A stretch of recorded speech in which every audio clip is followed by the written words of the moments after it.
Snow fell over Wolf Creek Valley like a quiet prayer that Christmas Eve, blanketing the world in pale silence.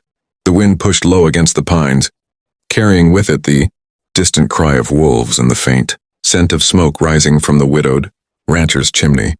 Daniel Hawthorne, a tall, broad-shouldered man with a worn brown duster and a hat that had survived more winters than he could count, stepped out onto his porch with a lantern in hand. The cold settled sharply against his lungs, but he welcomed the sting. After losing his wife 2 years ago, the winter cold was, in some ways, easier to bear than the emptiness inside the cabin walls. He scanned the snow-covered clearing, the lantern flickering gold against the blue shadows. The horses were restless tonight, snorting clouds into the air, hooves shifting uneasily in the snow. Even Old Blue, the calmest gelding in all of Wyoming territory, pawed at the frozen ground like something unseen lurked in the forest. Daniel frowned. "Easy, boys," he muttered, tightening his coat. Then he heard it. A soft, uneven crunch. Footsteps light, hesitant, but steady. Daniel lifted the lantern higher, letting its glow spill into the swirling snow. At first he thought the shadow emerging from the tree line was a trick of the storm. But then the figure came into focus, a woman, moving slowly but deliberately, wrapped in a thin deerskin shawl dusted with ice crystals. Her braids hung long over her shoulders, black as raven feathers. Snow clung to her lashes and her breath trembled visibly in the freezing air. She stopped at the edge of his porch, just beyond the halo of the lantern's warmth. Her eyes, dark, alert, and guarded, met his without flinching. "I need shelter," she said softly. Her voice was steady, but exhaustion clung to every syllable. "Just for the night." Daniel's hand instinctively drifted toward the revolver holstered at his hip. Not to draw it, just to remind himself it was there. The frontier had taught him caution, not cruelty. He studied her carefully. She was Apache, or at least of a tribe from the Southern Territory. That alone would have made most ranchers slam their doors shut. But Daniel wasn't most ranchers. He saw something in her expression, a quiet desperation wrapped in dignity, the kind that only someone who had endured far too much could carry. Still, suspicion flickered. Wolf Creek was no place for someone traveling alone. Not in winter and not on Christmas Eve. "Name?" he asked carefully. She hesitated, shoulders rising slightly as if bracing for rejection.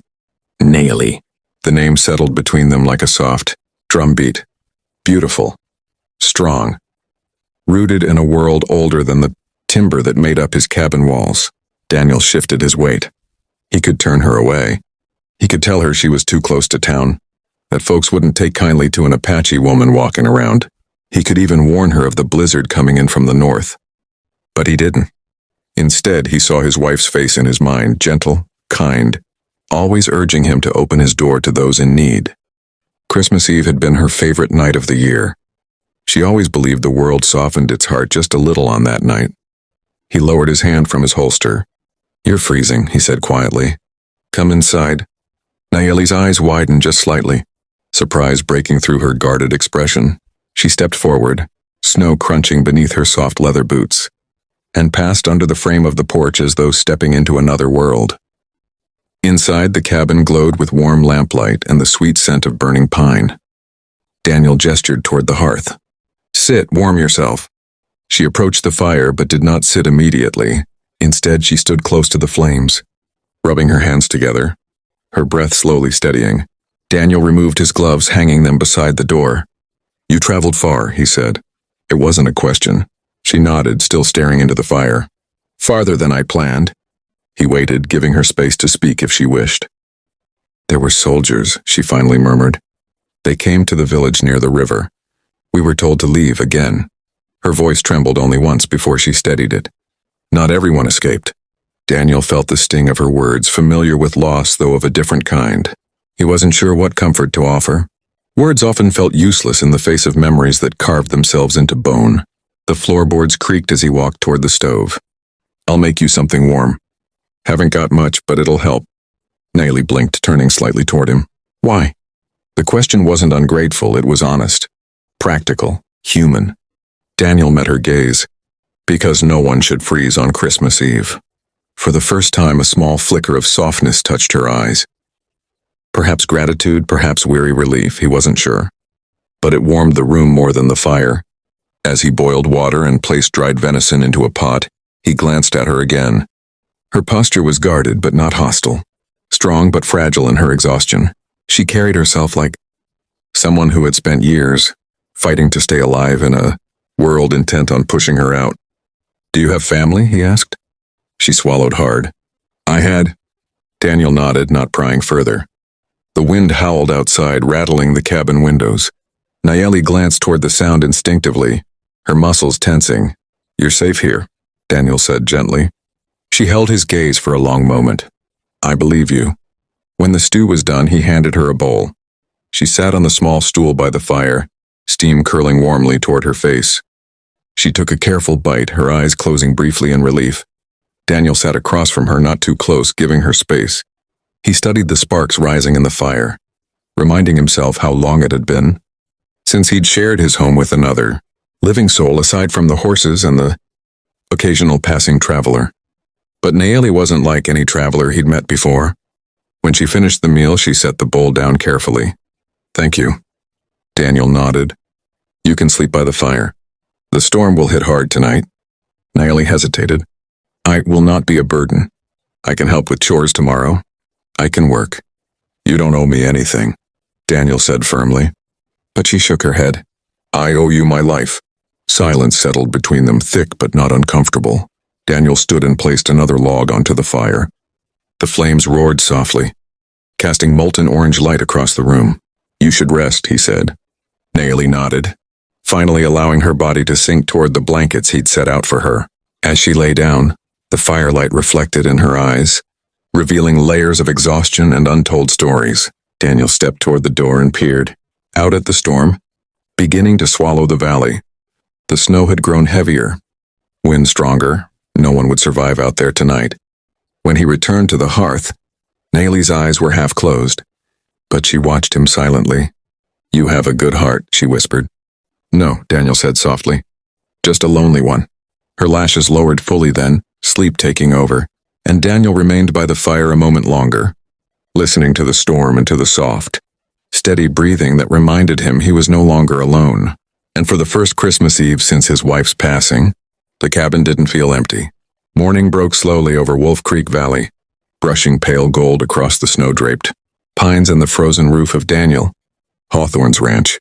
The storm had passed, leaving behind a silence so deep it felt like the world was holding its breath. Only the occasional crackle from the dying embers in the hearth broke the stillness inside the cabin. Daniel woke early, as he always did. Habit, or maybe survival, had trained his body to rise long before the sun. He stood from his small cot, stretching the stiffness from his shoulders, and glanced toward the hearth. Nayeli was still sleeping, curled beneath the blankets he had given her. Her long braids spread like dark ink across the fabric. Snowlight filtered through the frosted window, landing softly against her cheek. For the first time since she arrived, she didn't look like someone being chased by the world.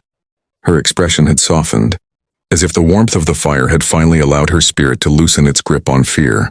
Daniel watched her for a moment, not out of curiosity, but because it had been a long time since a soul had slept peacefully under his roof. He turned toward the stove to prepare breakfast. The wooden floor creaked beneath his boots, and Nayeli's eyes fluttered open instantly, sharp and alert. She was awake before she even moved, like a deer in the wild that sleeps with its ears listening. "You're safe," Daniel said quietly as he stirred the pot. "Just moving around." Her eyes relaxed, though only a little. "Old habits," she murmured as she pushed herself up. The blanket slipped from her shoulders, revealing the fringe of her deerskin top, now warmed by the fire. Daniel nodded. "Understandable." Nayeli sat closer to the flames, rubbing her hands together. She stared into the fire with the same quiet intensity she had last night.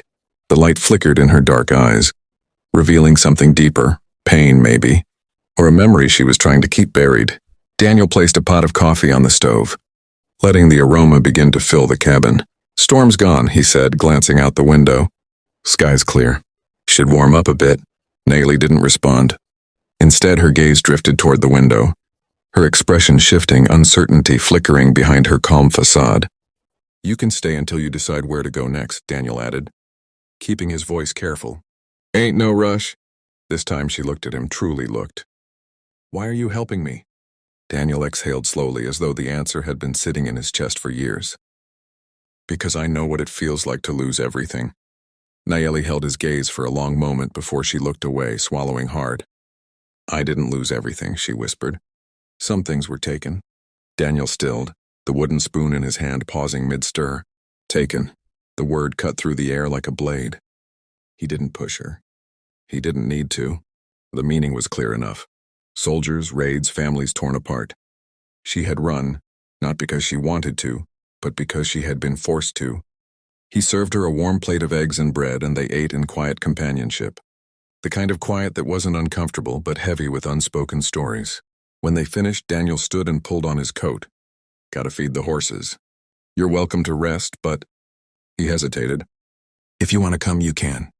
Nayeli rose without a word and followed him outside.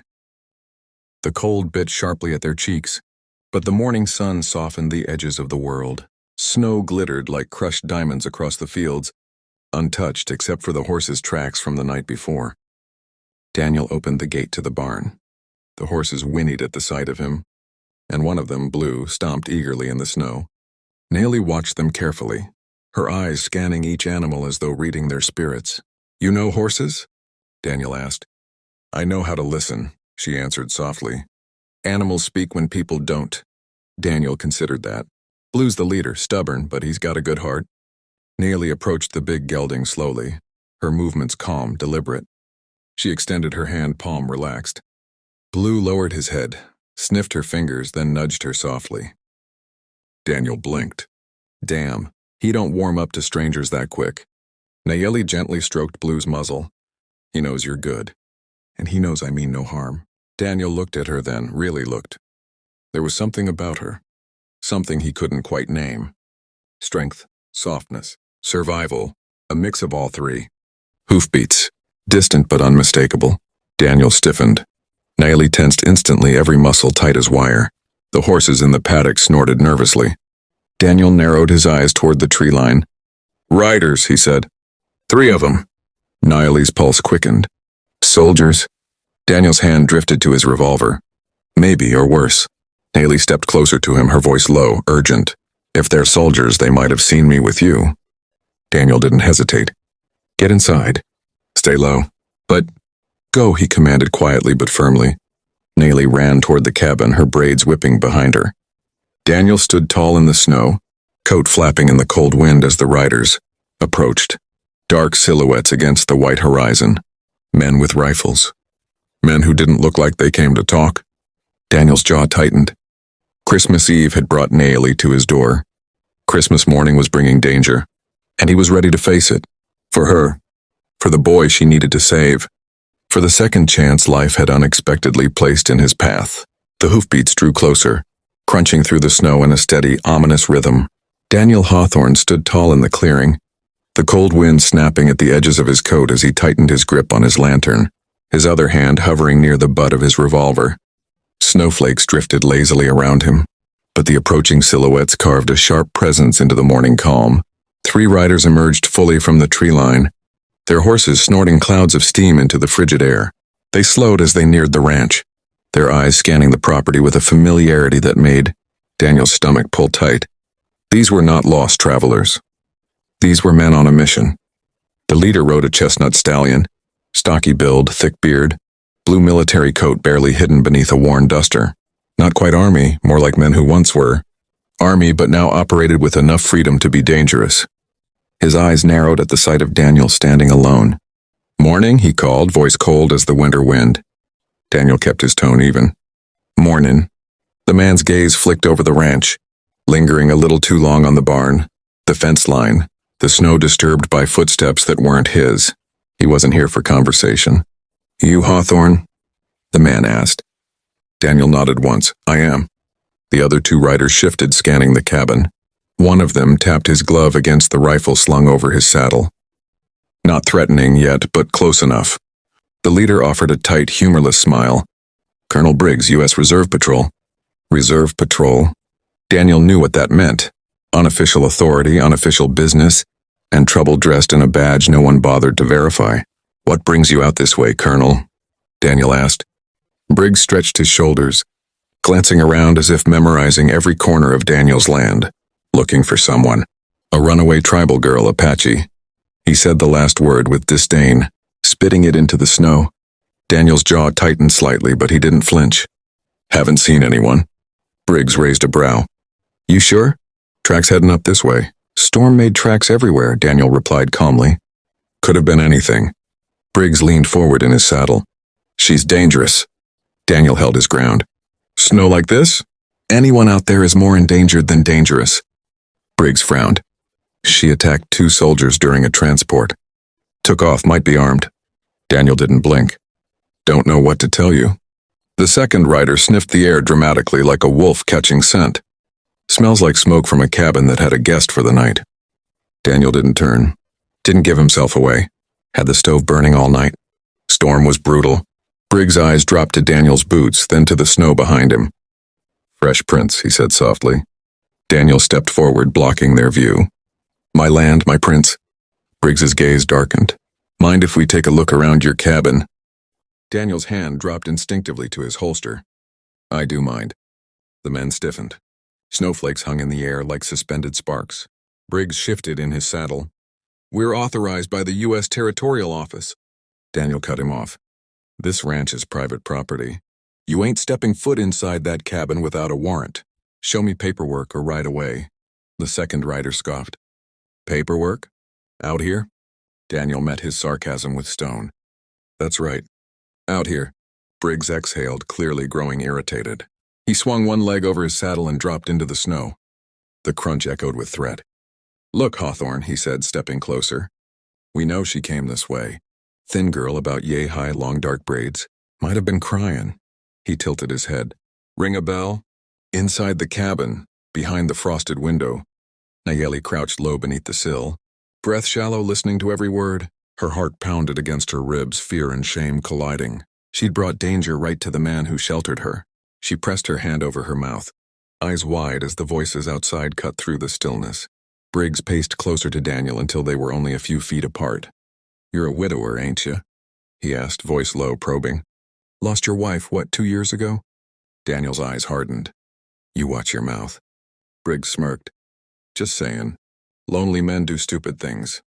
Daniel's jaw tightened. Get off my land. Briggs's smile was sharp and cold. We'll search the property with or without your blessing. Daniel squared his shoulders. You can try. The 3 riders exchanged a look. The second man shifted his rifle slightly. The third cracked his knuckles. Snow crunched as Briggs took one bold step forward. Then a sharp whistle split the air. Blue, the big gelding, charged the fence, slamming it with enough force to make every man flinch. Daniel didn't move, but Briggs stumbled back half a step, startled. Horses don't like you much, Daniel said flatly. Maybe that should tell you something. Briggs scowled but regained his posture. This isn't over, Hawthorne. If we find out you're lying, if we find her on your land, you'll go away for obstruction, harboring a fugitive. He smirked again. Wouldn't want that, would we? Daniel didn't blink. My land, my rules. Briggs turned sharply, mounting his horse with an aggressive jerk. Search the river trail. He barked to his men as they rode off. She can't have gone far. The riders disappeared into the trees, hooves cracking through frozen brush as their voices faded into the distance. Only when the sound was gone did Daniel let his breath out slowly, fogging the cold air. The world hasn't been kind to you, he said quietly. Nayeli paused, her hand resting on the horse's neck. No, she said. But it made me strong. Daniel nodded. Strength's good, but everyone deserves rest too. Her jaw tightened as if the concept of rest felt foreign to her. They spent the next hour tending the horses, Daniel showing her where the hay was stored, how the ranch operated. She watched everything closely, absorbing every detail. When they finished, Nayeli leaned against the fence, staring at the distant pines. Daniel stood beside her. Nayeli, if someone's after you, I need to know. Her breath fogged in the cold. She didn't answer immediately. Finally, she whispered, They took my brother. Daniel's heart tightened. He's a boy, she continued. Only 12. When the soldiers came, they said they were taking him to a reservation school. Her voice cracked slightly. The first crack he'd heard. But I know those places. They don't teach. They erase. Daniel clenched his jaw. He'd heard the stories. More than once. I escaped, she said, pain trembling beneath her words. I followed their trail. But the storm, she swallowed hard. I lost them. Daniel inhaled deeply, then exhaled slowly. So that's why you were out there, he murmured. You weren't just running from something. You were chasing something. Nayeli nodded. My brother, he's all I have left. Daniel stared out across the snowy valley. There were soldiers stationed near the railroad route south of the territory. If they took her brother, they might have headed toward the old fort near the river. It's dangerous, Daniel said quietly. Going after soldiers alone. Her eyes hardened. I don't have a choice. Daniel studied her, this woman who had walked through a winter storm with nothing but hope, and sheer will holding her upright. You ain't alone anymore, he said. Nayeli blinked, startled. What do you mean? Daniel rested his hands on the fence. I lost my wife 2 winters ago, and I learned that a life lived alone ain't much of a life at all. She watched him silently. I'll help you find him, he said firmly. Nayeli's lips parted in shock. Why would you risk your life for me? Because, Daniel said, his voice low and steady. If someone had taken my wife back then, I would have prayed someone in this world had the decency to help her. Nayeli's eyes shimmered, not with tears but with something deeper. Respect, trust, flickering, slowly, like the first spark of a fire. Before she could respond, a sudden sound broke the quiet.